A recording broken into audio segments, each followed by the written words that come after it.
Today we are tackling America's favorite food, and that is pizza. I'm gonna show you my favorite recipe, and the best part about this recipe is that you get a crisp crust, but with that chewy interior that everyone's looking for. And also, you can make this a day ahead, which is super convenient. So, how do you start? Well, you need what most people fear, and that is yeast. Don't fear yeast. It's really easy to work with once you kind of understand it a little bit. So this is 1 envelope of active dry yeast. You want to make sure that you're using active dry yeast as opposed to instant yeast. And what you need to do is you need to wake it up a little bit. So in front of me, I have 2 cups of water, which is at 110 degrees. If you have one of these little digital thermometers, use that. Now 110 degrees is the temperature that kind of wakes up the yeast. You don't want to go over that because it might kill the yeast. You don't want to be too low in temperature, otherwise it won't activate the yeast. So just mix this together, and this is going to sit for about 5 minutes until it's nice and creamy. You should start to see small bubbles appearing and maybe a frothy film over the top, and that way you know that your yeast is activated and it will properly rise your pizza dough. If nothing happens, your yeast might have expired. It's not alive anymore, so you might have to start over. So before you waste all those ingredients, make sure you go through this step of waking the yeast up and making sure it's alive. So it's been 5 minutes. Look at this yeast, you guys. You can see how it's bubbled up. It's kind of creamy in texture, and it smells like beer. And that's because the fermentation process is happening. Now, I have a stand mixer here, and to that I'm going to add 3 cups of all-purpose flour. Now, this is one easy recipe for pizza dough. A lot of people use other types of flours. The Italians will use a 00 flour, which is a much finer flour. This recipe I like, it uses all-purpose, and I always have that on hand. To the 3 cups of flour, I'm going to add 2 teaspoons of fine sea salt, and I'm going to just turn this on with the dough hook so that the salt gets incorporated into the flour.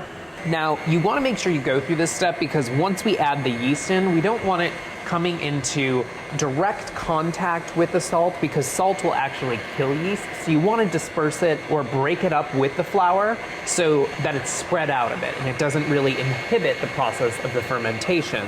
So that looks mixed enough. I'm going to add in the water and yeast mixture here, and on low speed with the dough hook, I'm gonna mix this together. Now, it's very likely you're almost, of course, going to have to add more flour, but with baking, with bread making, when you're using flour and water or flour in a liquid, a lot depends on the humidity. So if you are in a high humidity environment, you are probably going to have to add more flour to your mixture. If you are in a low humidity, it's the opposite of that.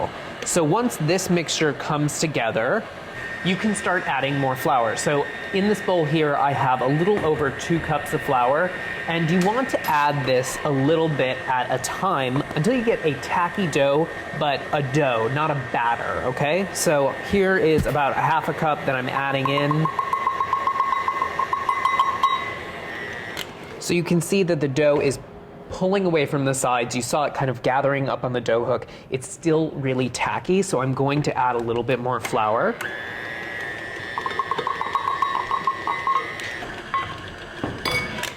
Okay, I'm gonna give this a check again. Still kind of tacky and loose, and that's totally fine. So what I'm gonna do here is I'm going to increase the speed now to about medium, and I'm going to knead this on the stand mixer for about 10 minutes.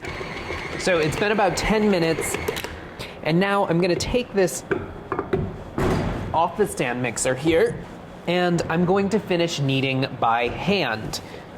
So remove the dough onto a floured surface here. I love these plastic bowl scrapers. They're really helpful if you're serious about bread making or pizza making. They make quick work of getting sticky and tacky doughs out of the bowl. Much easier to use than a rubber scraper. And now, using well-floured hands, and you can even use this bowl scraper to help you, you're going to knead the dough. And kneading is a really simple process of taking the dough, pulling it towards you or folding it over itself, and then you're gonna push with the heel of your hand here away from you. You can do this with your bowl scraper. It makes really easy work, kind of that folding motion, pushing away from you, folding over, pushing away from you. And I always rotate the dough. And you're gonna do this for about 5 to 10 minutes until the dough is no longer tacky and it's also extremely smooth. I've been kneading the dough for about 10 minutes. It's nice and soft and smooth. Now, we're gonna start the first proofing of the dough. And to do this, just round the dough out into a ball. So now, take a large bowl with a little bit of olive oil here. Brush that around the sides. And this goes covered to a semi-warm place, nothing too cold. You want the temperature to be around in between 80 and 90 degrees. And now this will rise for about 2 hours. So it's been 2 hours and you can see, look at how it's nice and spongy. I'm going to take this and scrape it out onto a well-floured surface. And this is deflating the dough, and that's totally fine because we're gonna proof this one more time. So well-floured hands here, and I'm going to cut this into 4 equal portions. We'll cut the dough in half, and then we'll cut it in half yet again. And so this recipe actually makes about 4 12-inch pizzas. It can actually make 4 pretty decent-sized calzones. You could do a skillet pizza with this. And what I'm gonna do is just shape these into balls. So how do you do that? You take the tacky side, which is on the bottom of the bowl, and you take the corners of the dough, you pull it in towards the center. So all 4 corners come in.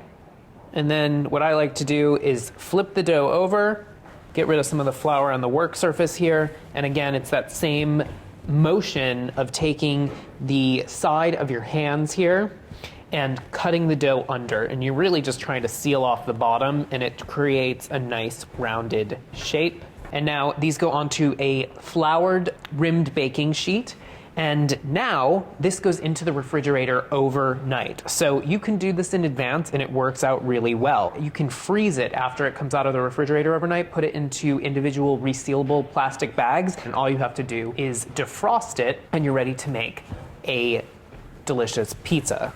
So there we go, cover with plastic and into the refrigerator overnight.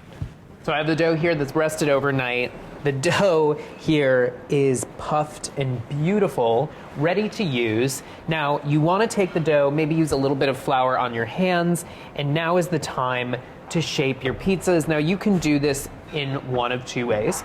You can do it right on the work surface like this, and really what you're doing is you're pressing the dough out from the center out to the edges, creating, I would say, a 12-inch circle is great for this size dough. Or if you're feeling adventurous, what you can do is you can put the dough in your hands on top of your knuckles here and let the weight of the dough actually pull itself into a nice circle. You could do a mixture of these 2 things. So once you get the dough into a nice semi-round shape here like this, now you're ready to use it. So you can top it accordingly, and this goes right into the oven. Now, one trick I have here, it's my favorite trick whenever I'm making pizzas, is to actually use a piece of parchment paper, and this makes it super easy, you guys, to slide your assembled pizza right onto your pizza stone. You don't have to move the pizza at all. Typically in pizzerias, they use these things. This is called a pizza peel. So you assemble on the pizza peel here, and then you slide the pizza off into the oven.